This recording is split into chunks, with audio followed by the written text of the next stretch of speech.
कुंज बिहारी श्री हरिदास, बहुत बहुत स्वागत है आपका आपके अपने यूट्यूब चैनल पर। मैं हूं अंकित और मैं आपके लिए लेकर आता हूं बांके बिहारी से जुड़ी हुई, राधा रानी से जुड़ी हुई कुछ ऐसी सत्य घटनाएं जो आपके जीवन में बांके बिहारी की तरफ आपको आगे बढ़ाने का कार्य कर सकती हैं। तो आज की जो घटना है वो दिल्ली के रहने वाले एक ऐसे परिवार की है जो बांके बिहारी को अपना सब कुछ मानता था। उनका मानना था कि उनके जीवन में जो कुछ भी हो रहा है वो बिहारी जी की मर्जी से हो रहा है, या फिर जो कुछ भी होगा वो बांके बिहारी की ही मर्जी से होगा। उनका कोई भी कार्य बांके बिहारी के बिना पूर्ण नहीं होता था। वैसे ये जो घटना है वो लगभग 1985 के आसपास की हो सकती है, काफ़ी पुरानी ये घटना है। तो अब वो जो परिवार था वो बिहारी जी के दर्शन करने के लिए वृंदावन आ रहा था और उस समय मथुरा से तांगा गाड़ी चला करती थी बिहारी जी के दर्शन कराने के लिए वृंदावन तक। अब उनके परिवार में उनके बच्चे भी थे और उसमें एक छोटी बेटी और 2 बेटे उनके थे। तो अब जब वो वृंदावन आ रहे थे तो आपको पता होगा कि बांके बिहारी के मंदिर के पास में एक पुलिस चौकी पड़ती है, वहीं पर वो तांगा गाड़ी रुक जाती है और वो जो तांगा चलाने वाला था वो उनसे कहता है कि अब बांके बिहारी के दर्शन होने वाले हैं, उनकी आरती का समय हो गया है। अगर आप थोड़ा भी विलंब करते हैं तो हो सकता है कि आपको बिहारी जी के दर्शन से वंचित रहना पड़ जाए। इसलिए आप एक काम कीजिए, आपका जो सामान है और आपके जो बच्चे हैं आप इसी तांगा गाड़ी में छोड़ के चले जाइए, मैं इनका ध्यान रख लूँगा। आप जाइए और बिहारी जी के बड़े प्रेम से दर्शन करके आइए।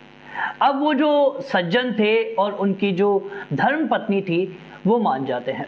बिहारी जी के दर्शन करने के लिए वो बांके बिहारी के मंदिर में चले जाते हैं।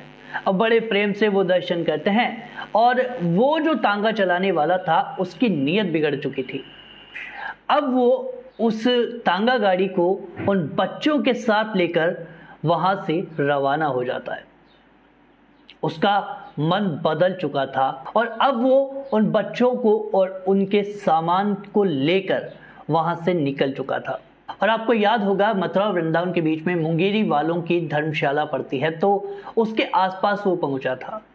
अब जैसे ही वो तांगा गाड़ी लेकर वहां पहुंचता है वो देखता है कि लगभग एक 10 साल का छोटा सा बालक उस गाड़ी के आगे आकर खड़ा हो जाता है। अब वो बालक इतना तेजस्वी था, इतना तेज उस बालक में था कि जैसे ही वो तांगे वाला देखता है कि इतना अद्भुत बालक, 1 सेकंड के लिए तो वो भी देखता का देखता रह जाता है, क्योंकि ऐसा बालक जीवन में कभी नहीं देखा। अब वो बालक मुस्कुरा रहा है और उस तांगे वाले को देख रहा है। तांगे वाला भी सब कुछ भूल चुका था और वो जो बच्चे थे वो भी ये सारी घटनाएं देख रहे थे। अब होता ऐसा है कि तांगे वाला उस तांगे को आगे बढ़ाना चाहता है, लेकिन तांगा आगे नहीं बढ़ता।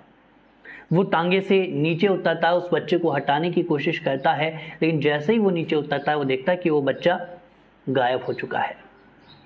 अब उसे समझ नहीं आ रहा।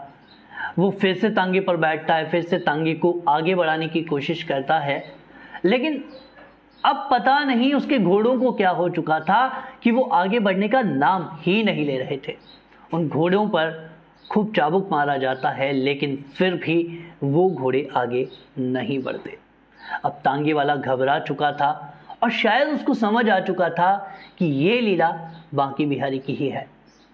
अब वो जो पति पत्नी थे वो बिहारी जी के दर्शन करके बिहारी जी के मंदिर से वापस लौटते हैं, लेकिन जब वो वहां पर जाते हैं तो देखते हैं कि वो तांगा गाड़ी वहां पर नहीं थी। अब वो बड़े परेशान हो जाते हैं। अब तो उनकी आंखों से आंसू बहने लगते हैं और वो बांके बिहारी से यही कहते हैं कि बिहारी जी, तुम्हारे दरबार में आए हैं और तुम्हारे दरबार में क्या हम अपने बच्चों को खोकर जाएंगे?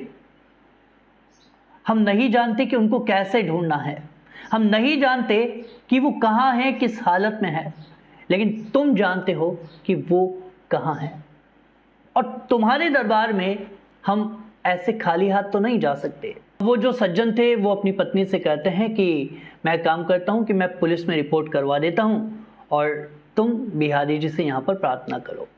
अब वो जो महिला थी, उनकी जो धर्म पत्नी थी, वो बिहारी जी के सामने बड़ी रोती हैं और जब वो रो रही होती हैं और उनके जो पति थे वो भी पुलिस में रिपोर्ट करवा कर वहाँ पर लगभग पहुँचे ही होते हैं, तभी वो देखते हैं कि वो तांगे वाला भागता हुआ उनके पास आता है। अब वहाँ पर भीड़ भी इकट्ठी हो चुकी थी, क्योंकि वही रोना पीटना मच चुका था कि बच्चे गायब हो चुके हैं, सामान जा चुका है। तो वो तांगे वाला भागता हुआ आता है और उनके पैरों में पड़ जाता है और उनको दंडवत कर कर उनके सामने हाथ जोड़कर उनसे क्षमा याचना करता है, उनसे माफ़ी मांगता है और कहता है कि मुझे माफ़ कर देना, मेरी नीयत बिगड़ चुकी थी। वो कहता है कि मुझे नहीं पता था कि मेरे जीवन में ऐसा भी कुछ हो सकता है। मैं गलत नियत से आपके बच्चों को और आपके सामान को ले जा ही रहा था, और वो जो घटना वहाँ पर घटी होती है वो सारी घटना उनको कह सुनाता है। अब जैसे ही वो सज्जन ये घटना सुनते हैं, उनके रोंगटे खड़े हो जाते हैं। वो समझ जाते हैं कि ये कोई और नहीं बल्कि बांके बिहारी थे, और बांके बिहारी ने हमारे बच्चों को आज बचा लिया है।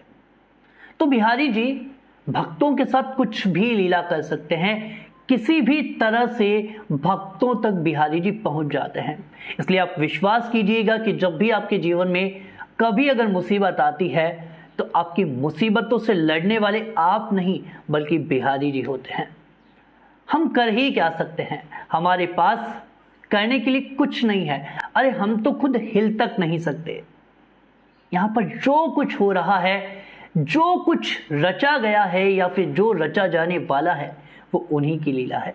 और भक्त के जीवन में तो बिना बिहारी जी की मर्जी से कुछ होता ही नहीं है। जो हो रहा है बिहारी जी कर रहे हैं, जो होगा वो बिहारी जी करेंगे, और जो वो चल रहा है वो भी बिहारी जी ने ही रच रखा है। इसलिए बांके बिहारी और राधा रानी अपने भक्तों की पतवार हमेशा थाम लेते हैं। इसलिए जब भी आपको लगे कि अब हम डूबने वाले हैं, तो आप चिंता मत कीजिएगा, आप अपनी पतवार बांके बिहारी को सौंप दीजिए और फिर देखिए कि आपके जीवन में कौन कौन से चमत्कार होना शुरू होंगे। अगर आपके जीवन में भी ऐसे ही कुछ अनुभव हो, तो आप हमें वो अनुभव इंस्टाग्राम पर शेयर कर सकते हैं, और आपके उन अनुभवों से भक्तों को और भी प्रेरणा मिल सकती है।